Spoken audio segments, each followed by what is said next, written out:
Ce soir j'ai envie de parler de traitement, de substitution aux opiacés. J'ai quelques petites anecdotes assez croustillantes et je pense que beaucoup de personnes ne savent pas de quoi on parle quand on parle de Subutex et de méthadone. Et ce sont des mots qui font peur, ce sont pourtant des médicaments légaux et qui servent énormément, qui aident énormément de gens. En route, mauvaise troupe.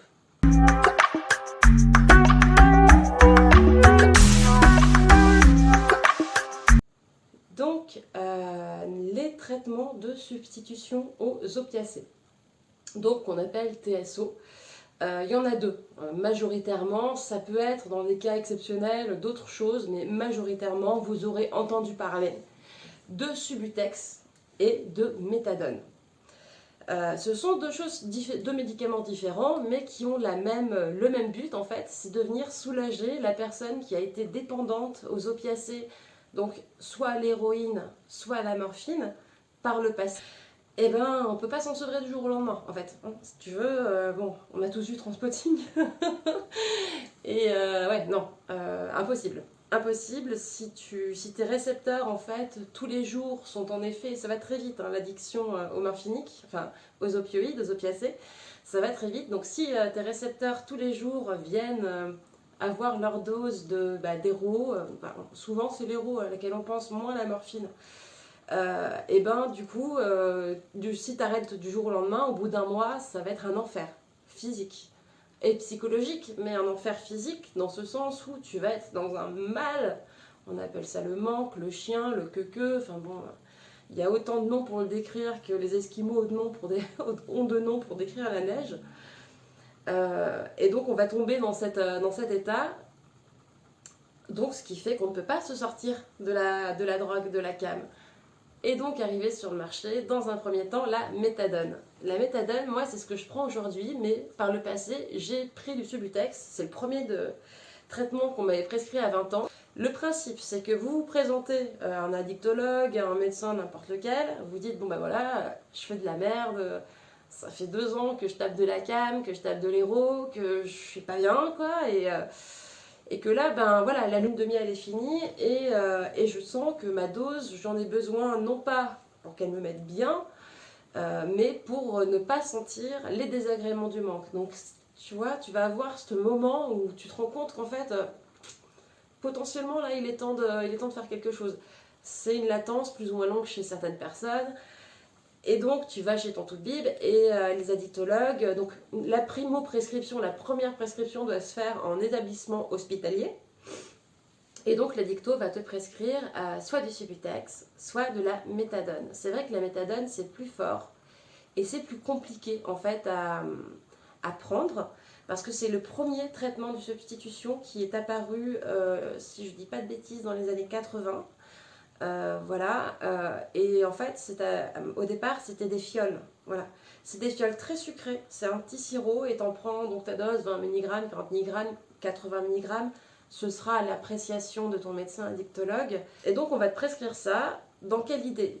Il y a beaucoup de gens qui disent ouais, mais non, mais ça sert à rien, c'est remplacer une drogue par une autre. Pas tout à fait. Pas tout à fait. L'idée, en fait, c'est que quand tu arrives et que tu sors d'une période de consommation anarchique avec un jour tu as pris 1 gramme d'héros, le lendemain tu as pris une trace d'héros, le surlendemain peut-être qu'on t'aura dépanné justement un bout de bubu, un bout de Subutex dans la rue, etc. pour pas que tu sois en manque. Enfin voilà, tes récepteurs opiacés n'ont pas la même posologie chaque jour. Donc il y a déjà un problème, une question chimique, et il y a aussi une question sociale qui vient se poser. C'est-à-dire que ça t'interdit cette condition en fait d'addiction au produit et fait que voilà, ça te coupe de tout. Tu n'as qu'une idée, c'est même plus tellement une volonté, c'est même plus tellement une envie de ta part, une démarche consciente, quoi. C'est un truc, c'est automatique.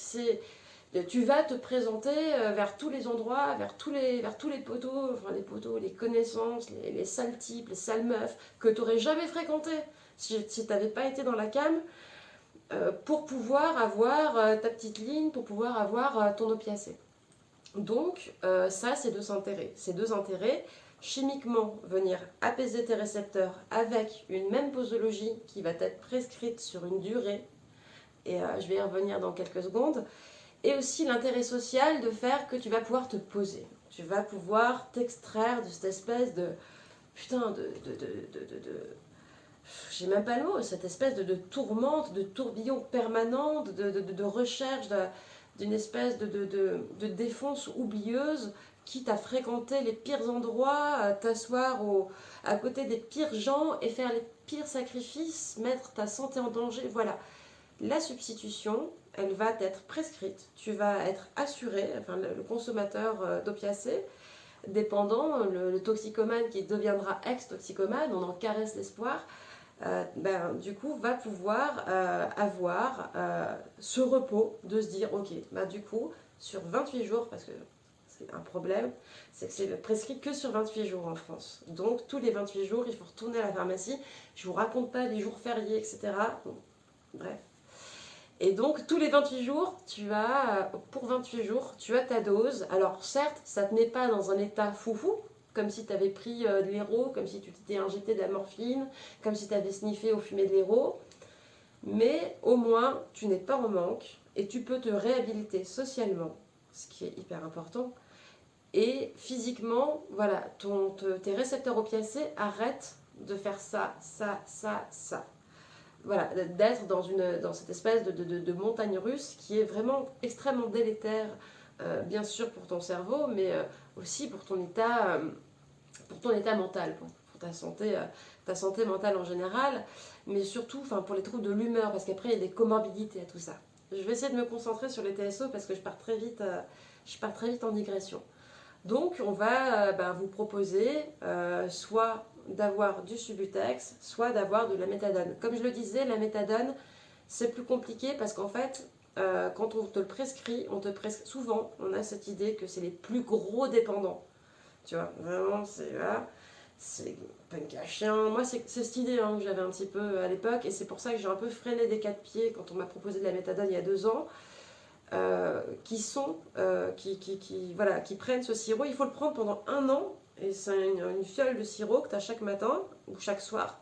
C'est dégueulasse, mais bon, au moins voilà, t'es pas en manque, t'es pas en train de faire toute la ville pour chercher ton produit, comme je l'ai dit, et tu peux commencer à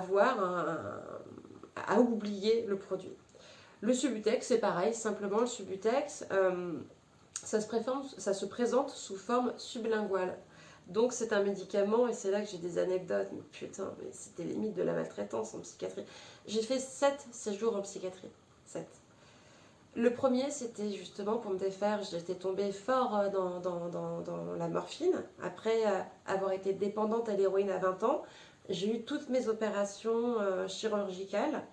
Et quand j'en suis sortie, j'étais hyper isolée et j'avais là les prescriptions de Skenan, ce qui était une drogue en fait qui avait l'air de plaire dans la rue. Et les vieux héroïnomanes, etc., eux cherchaient du Skenan. Donc je me suis dit, j'ai des seringues d'un côté là parce que j'avais fait une tuberculose et une pylonéphrite que mon infirmier m'avait laissé. Des seringues d'un côté et de la morphine de l'autre, du Skenan. Est-ce que j'essayerais pas de m'injecter ça? Alors qu'en fait, je m'étais promis, j'en avais fait la promesse à ma mère quand j'étais en réanimation en train de canner. Je lui avais fait la promesse que c'était fini. Que, évidemment, quand tu sens plus d'air, t'as plus rien, aucune de tes fonctions vitales ne marche, t'es alimenté, t'as une sonde qui fait pipi pour toi, t'as une poche qui évacue tes selles pour toi, tu es nourri par cathéter central, il y a des machines qui respirent pour toi. Donc, tu as l'impression que la vie est si loin, qu'elle est si belle, tu vois. Et j'avais promis que jamais je n'y retoucherais. Le fait est que quand je suis ressortie, la vie a repris le dessus et j'ai tourné autour de mon pied à perf. Et 2 ans après, je me suis dit, tiens, essayons le Skenan, et je me suis mis à la piqûre avec la morphine. Je ne m'étais jamais injecté quoi que ce soit je m'étais jamais injecté d'héroïne. Mais du coup, comme je sortais d'hospice, voilà. Le Subutex, c'est un traitement sublingual, donc c'est un petit cachet que tu prends sous la langue chaque matin ou chaque soir, c'est selon, souvent c'est le matin. Ça a une demi-vie de 24 heures. La demi-vie en médication, c'est le temps d'action en fait sur une courbe. Donc on peut imaginer qu'au bout de 24 heures et demie, tu commences à sentir les prémices du manque. D'ailleurs, le bâillement, c'est une indication. Tes pupilles, ton état pupillaire aussi. ce qu'on appelle la mydriase ou la la myosis, c'est un indicateur. Et donc, ben voilà, on te dit, soit tu prends du Subutex, soit tu prends de la méta, tu en discutes avec ton médecin. Et voilà. On a coutume de dire, en matière d'addictologie, en matière de psychiatrie, on a coutume de dire que les personnes qui ont été dans l'héro et qui ont été, voilà, l'héro pour moi c'était la morphine, bon, souvent c'est l'héro, la morphine, le skénan, pendant une certaine durée, on met le double à être substitué. D'accord? Donc si tu as été dans l'héro pendant 5 ans, tu vas te taper 10 ans de substitution. Ce sont des règles voilà, qui se sont observées et qui sont quand même assez véridiques. Moi pour ma part, j'ai été au Subutex pendant longtemps, je m'en suis sevrée en 2015. J'étais passée de 16 mg, donc la dose maximum légale, jusqu'à 0,5 quand je suis rentrée en clinique. On m'a fait un protocole catapréssant, enfin un protocole pour que mon cœur ralentisse et que je sente moins le manque. J'avais complètement arrêté quand je suis ressortie au bout de 2 mois. J'étais tellement émue le jour où je suis allée à la pharmacie en présentant une ordonnance où il y avait juste des benzos, tu vois. Il y avait, voilà, il n'y avait plus de TSO, il n'y avait plus de Subutex. Et j'étais tellement contente de moi, alors que c'est peut-être pas une grande victoire, mais j'étais tellement contente. Mais la vie a fait que j'étais dans une période où, en fait, malheureusement, à ce moment-là, je n'avais pas encore de projet de vie. J'étais encore voilà, dans une espèce de transit existentiel. Il y avait encore du mal-être résiduel.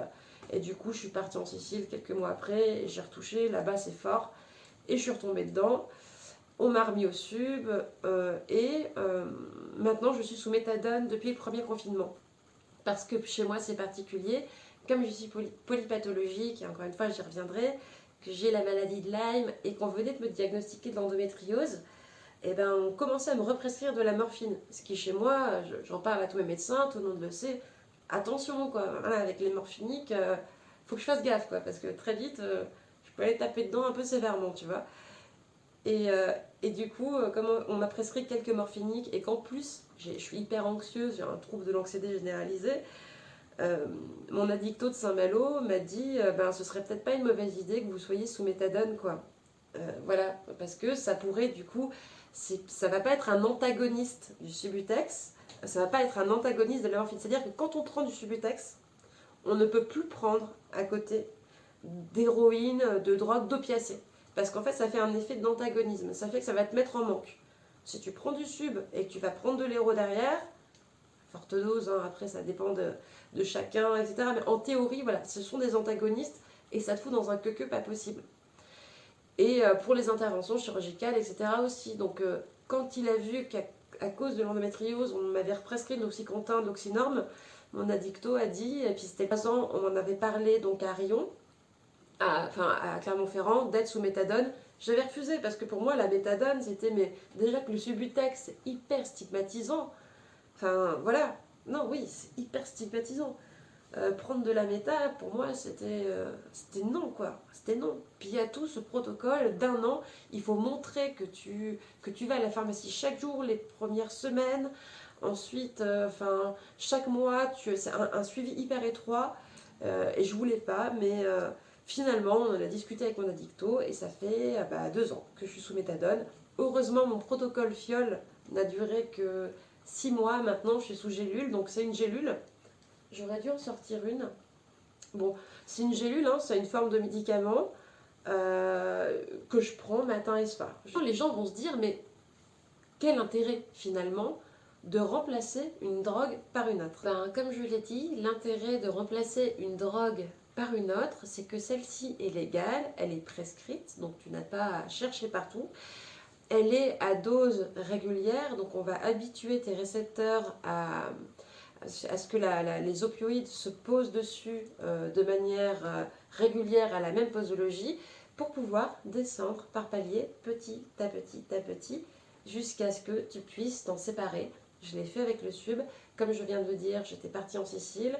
Voilà, je me suis sevrée du Subutex et trop connement parce que j'étais dans une mauvaise période de vie. Je suis retombée dedans 6 mois après.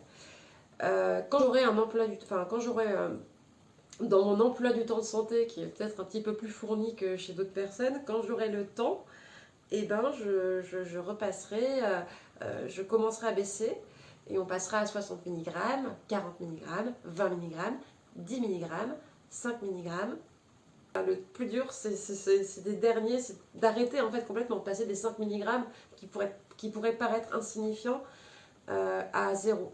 Et c'est pour ça que moi, on m'avait hospitalisé, qu'on m'avait mis des capteurs et des protocoles catapressants pour ralentir le cœur et pour que je ressente moins le manque parce que c'était hyper violent. Et je m'en veux parce que je l'ai fait une fois et putain, maintenant il faut que je le refasse quoi. J'ai envie de l'héroïne, la morphine, je l'ai vomi. C'est bon, ça m'a volé. Ou alors je me suis volé.